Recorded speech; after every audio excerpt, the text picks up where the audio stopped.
আসসালামু আলাইকুম। তৃপ্তি blog video আপনাদের সবাইকে স্বাগতম। তো দেখতেই পাচ্ছেন আমি সকালবেলা ঘুম থেকে উঠে রুটি করার জন্য আটাটা খামিরটা সুন্দর করে করে নিচ্ছি।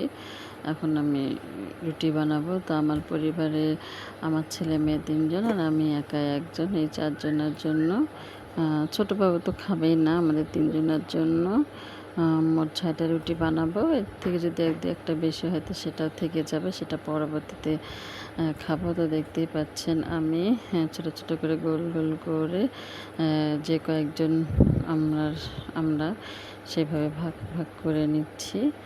আর এই ফাঁকে আমি রুটিটাও করে নিব। আমার ছেলে মেয়ে এখন ঘুমিয়ে আছে, তোরা ঘুমিয়ে থাকা অবস্থায় আমি নাস্তাটা বানিয়ে নিচ্ছি। কারণ ছোটো বাচ্চা যাদের আছে তাদের তো এই একটাই কাজ যে বাচ্চা কখন ঘুমাবে আর সেই সুযোগে কাজকর্ম করতে হবে।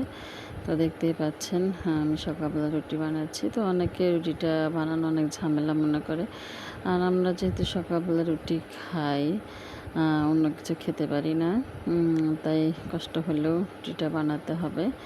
তো আমি খুব দ্রুত রুটিটা বানানোর চেষ্টা করছি, কারণ বাবু ঘুম থেকে উঠে যাবে। আজকে আমি রুটি আর সেমাই করব, তাই দেখতে পাচ্ছেন রুটিটা বানাচ্ছি। তো আপনারা সকালে কে কী নাস্তা করছেন জানাবেন, আর রুটি কে কে খান সেটাও বলবেন।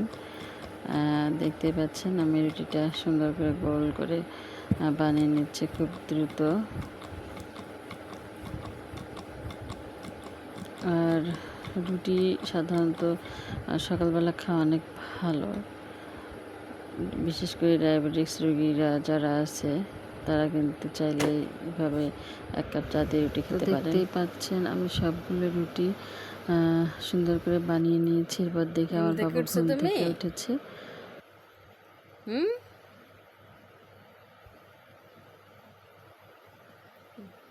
ঘুম থেকে উঠছা? হ্যাঁ।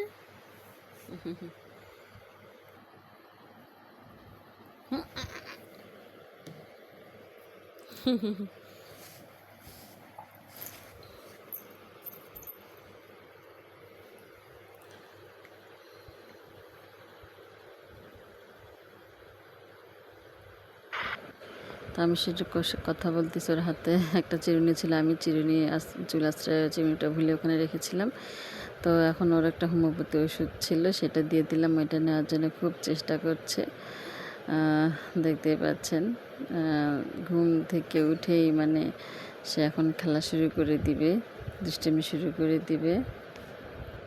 তো বাবুকে রেখে আমি পরবর্তীতে বাকি রুটিগুলো করে নিলাম। রেখে আবার রুটি সুন্দরভাবে সবগুলো রুটি করে নিয়ে চুলায় তাওয়া বসিয়ে দিলাম। তো তাওয়াটা গরম হওয়া পর্যন্ত অপেক্ষা করলাম, এরপরে রুটি দিয়ে দিলাম। তো রুটি ভাজার জন্য চুলাটা আঁচটা একটু বাড়িয়ে দিলাম। তো দেখতেই পাচ্ছেন রুটিটা আস্তে আস্তে ভাজা হয়ে যাচ্ছে,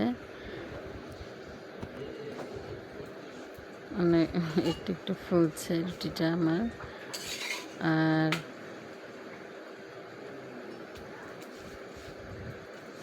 এখানে মানে বাবুকে আবার কোলে নিয়েছিলাম জন্য ক্যামেরায় সুন্দরভাবে আসতেছে না ভাজা।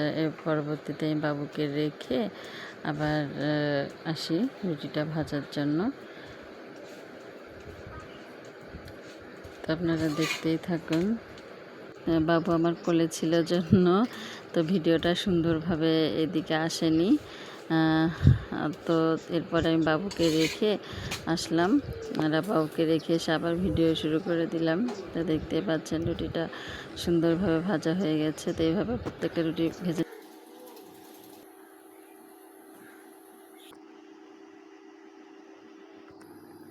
তো দেখতেই পাচ্ছেন আমার সবগুলো রুটি ভাজা শেষ। আর এখন আমি সেমাই করব। তো রুটিগুলো দেখেন কি সুন্দরভাবে ভাজা হয়ে গেছে। এরপর আমি সেমাই করে নিলাম, দুধ সেমাই।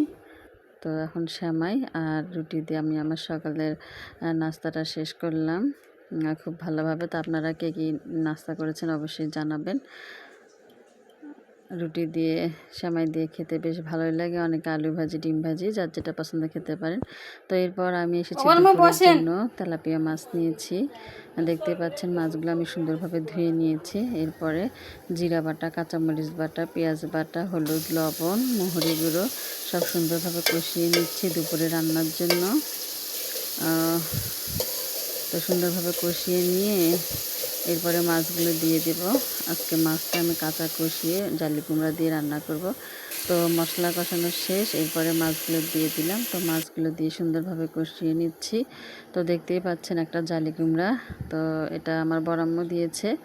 তো এই জালি কুমড়াটা সুন্দরভাবে কেটে টুকরো টুকরো করে কেটে মাছ দিয়ে রান্না করব।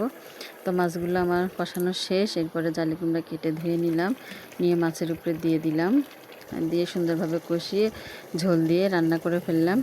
তো সবাই ভালো থাকবেন, সুস্থ থাকবেন। এই ছিল আমার সকাল থেকে দুপুর পর্যন্ত ব্লগ ভিডিও। কার কার ভালো লেগেছে অবশ্যই কমেন্ট করে জানাবেন। আল্লাহ হাফেজ, সবাই ভালো থাকেন, সুস্থ থাকেন।